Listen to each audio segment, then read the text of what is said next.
All right, here we go. We're live again with FNL Crypto, and I'm Chris, and I'm here with my friend David from Texas. And hey David, how you doing? It's just us today. We're the only two lone rangers. I guess you can't be a. Sounds good.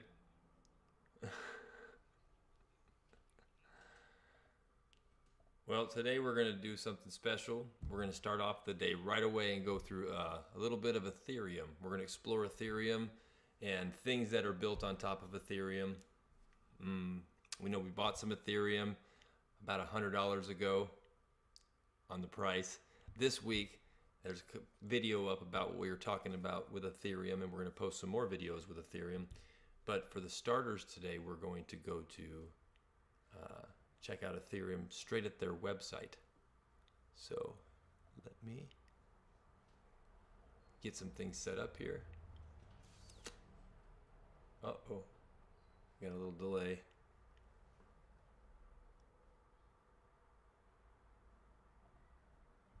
Not sure why.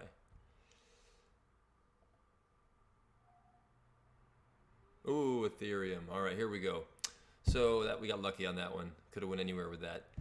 Ethereum's here, and Ethereum's got itself a Binance Smart Chain contract right there. Ethereum's got all kinds of contracts. It's got the HECO, which is the Hobby ecosystem, Eco Chain, Hobby Eco Chain, and it's a big chain. Number 2 exchange in the world right now is Hobby, and it's got the Avalanche contract and Tomo Chain, and basically Ethereum is the blockchain of smart contract technology, and it laid out a standard in which things should be done. It also had some weaknesses that people right away identified and have been doing nothing but trying to build improvements to Ethereum and to help with scalability and transaction speeds and lower fees and all that stuff that helps with Ethereum. We're going to talk about a few of those things that are built on top of Ethereum to help Ethereum. There's also some solutions that are built outside of Ethereum that provide cross-chain solutioning for Ethereum and Ethereum products. And so it's a giant world. It's a techie world. David, I don't even know how we got started down this rabbit hole as to being people that are going to teach this stuff. I mean, what is this about?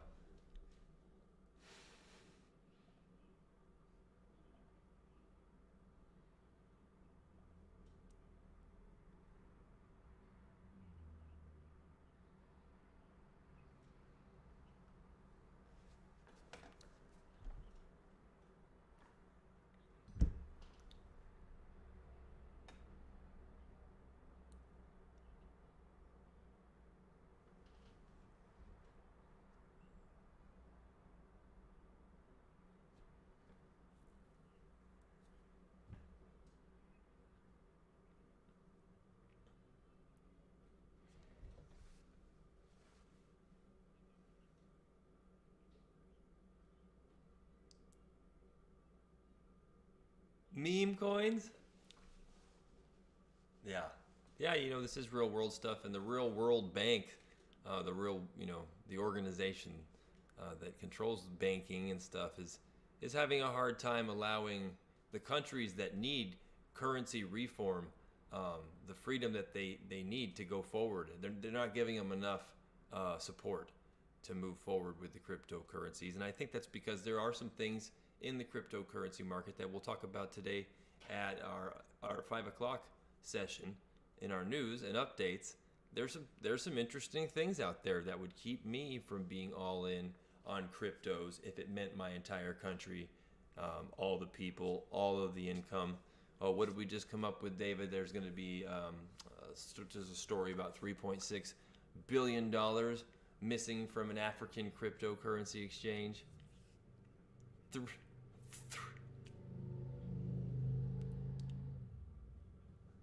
They just do, yeah. What are you gonna do if you're not busy trying to steal some monies or some diamonds or something like that, right? That's the stigma down there. But 3.6 billion. It's been done before. It's been done again. We have a good friend that's helping with a different slave trade on a different part of the world.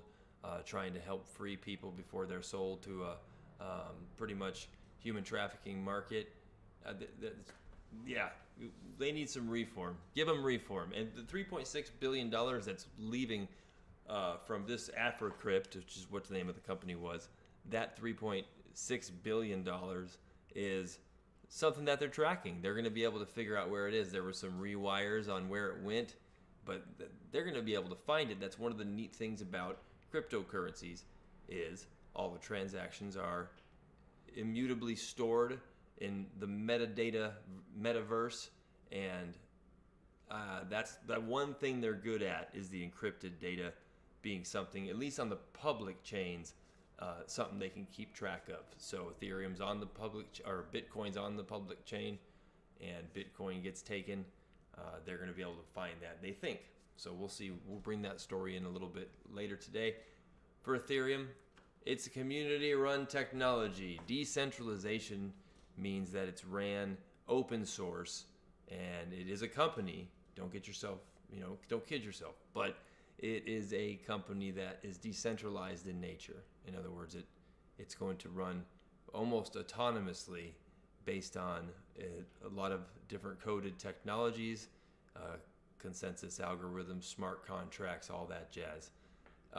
Ethereum is the blockchain where thousands of applications, over 400 now, are being built for preparing the world for the new web experiences that are going to be available to us. So Ethereum is a huge pioneer in this, and it's been out for years with things being developed, and they're still just now crowdfunding or cap raising for those things.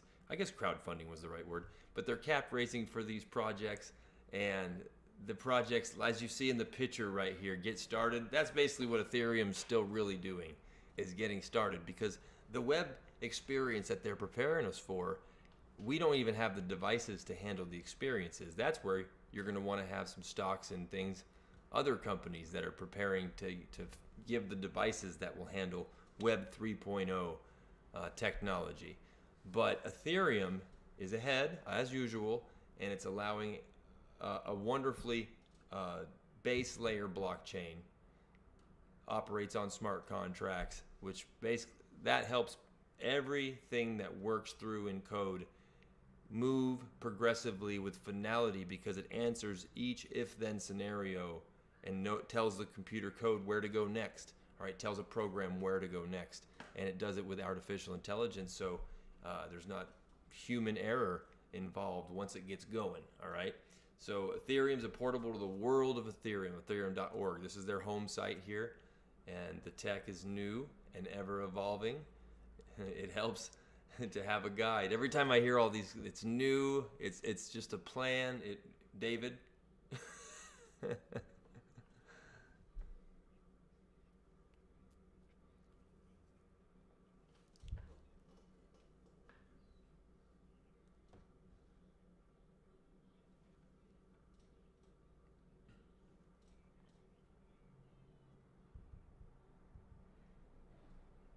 Speaking.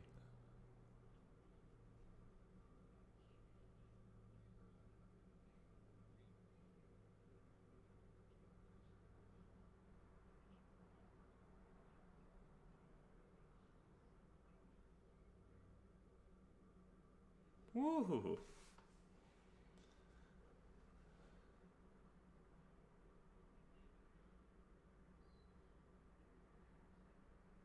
Hmm. Yeah, and now he's gone. So there's a pretty big to do about that. Of course, they're calling that another prison suicide, which is what happens to a lot of them. We're talking about smarter contracts, yes, smarter contracts. And we're talking about distributed applications, dApps or applications powered by Ethereum. And that's something that's being built and being focused on. This is out in front of itself. It's applications, it's games, it's live streaming technology, it's decentralized finance, which is a big thing. The biggest thing, most likely, that we talk a lot about that on Mondays, but Ethereum's the answer to all things digital from this point forward, is where they are coming from. Remember, Now remember, when you're going through these websites and you're going through their white papers, which is basically a business proposal, business plan, a plan of action, when you're going through those things, they're just that, they're a plan. To execute those plans, they need income, they need capital. They've created some healthy capital over the last few years, and to the tune of, hey, they freed up $1 trillion in capital nearly to not Ethereum, but cryptocurrencies freed up $1 trillion in capital this quarter of this year of 2021 to do this improvement, to do the things that they're writing the paper on. Okay, it took them really nothing to write the paper, right? It's just a couple meetings. Trust me. We put together. We're on our 4th website here.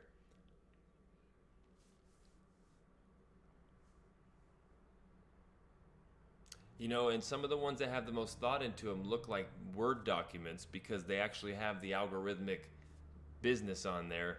Some of them look like new websites, Webflow, Shopify websites that you're really just getting like, okay, did I just read in a complete circle? And does this company not do exactly what the last 3 white papers I read do? So the community has built a booming digital economy, Ethereum's technology that's home to digital money, global payments, and applications. Hey, speaking of which, if you noticed on the little thumbnail to our video today, AMP is one of the things on the thumbnail. There's a news article going down at the bottom of the in your little feed ticker there.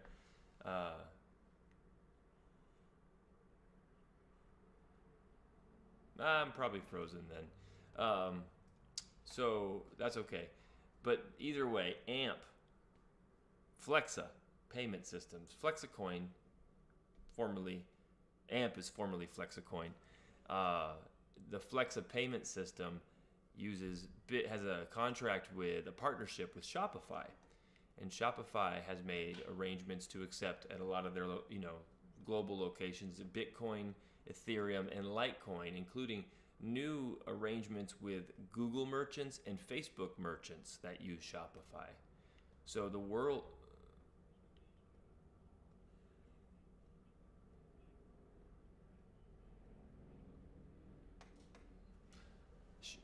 Shopify is a website builder and payment solution for online business, enterprise. Yeah, and it's really actually I had one of their websites up a second ago, like their website.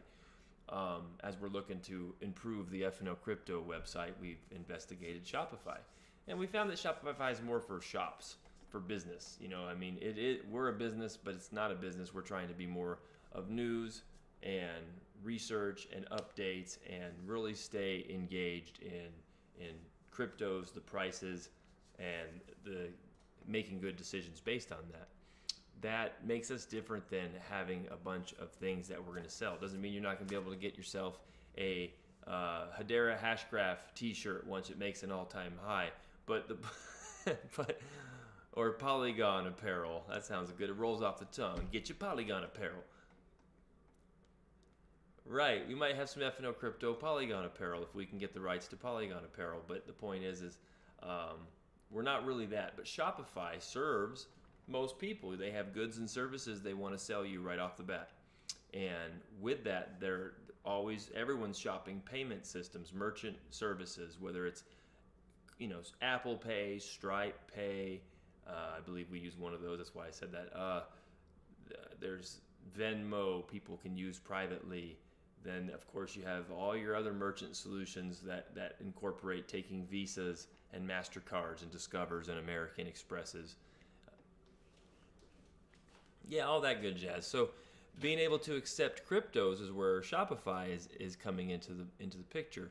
And Coinbase has it set up to where businesses can get set up for Coinbase Commerce, which is a crypto way of doing business. Gemini is offering enterprises the opportunity to start an enterprise trading account, and that way you can let all the players, the key employees in your business, be participants in the cryptocurrency through one account, and have multiple benefactors with maybe one custodian. So everyone's getting involved in this, since the futures are being traded for Bitcoin and Ethereum. on the Chicago Mercantile Exchange. Morgan Stanley offers these things. Grayscale is a global investment firm that's focused, or an English one, primarily on digital investments, cryptocurrencies. And of course, we have an article on FNL Crypto. Crypto 101 is where that lives, I think, right now. David, I'm going to show you that in a little while. But that article's about Grayscale. It's also going through on my ticker. So Ethereum is something that's going to be everywhere, and all you need is internet to be a part of Ethereum, whether you're going to be someone who uses it to exchange, or if you're going to be an entity that wants to build enterprise solutions or distributed applications, or have your own decentralized finance institution. David, you want to start one of those with me?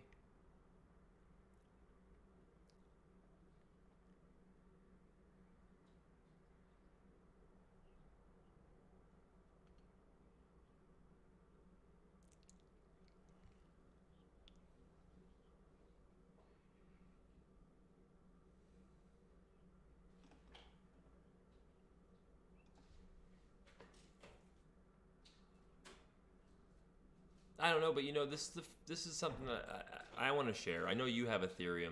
I want to personally say I don't have any Ethereum. That's how we're taking our time each week to talk to people and show people around the Ethereum, because Ethereum's awesome. I don't own it just because I'm holding a lot of other things right now that are primed to move faster than Ethereum moves in price. But the point is, Ethereum is a great long-term investment as far as if then cryptocurrency scenario, as long as cryptocurrency is the next thing, which it is at this point. I mean, I haven't seen any other business plans to replace cryptocurrency with I don't know what they're going to call the next one. The Chris and David coin. I don't think it's going to happen. There is a Bible coin, and there are peer coins, and there are adult film industry coins, and there are makeup cosmetic coins, and there's healthcare solutions. There's a coin, gambling coins, trading futures. There's a futures derivatives coins. There's all kinds of industry-based coins. A lot of them are built on Ethereum. Ethereum has a standard for building on top of, and we'll get to that as we walk through Ethereum. It's open access to digital money and data-friendly services for everyone. In other words, if you are interested in Ethereum, especially if you're a developer, if you're a coder, build your future basically on Ethereum. They've allowed you to use what they've laid as the groundwork to build on top of that. So that's amazing. I don't know what that costs. Is that free? I don't know if it's free. I haven't looked at any pricing. We keep pitching people on that, but I don't think anything's free. Banking for everyone, okay? And this is what David was touching on early in the segment, is not everyone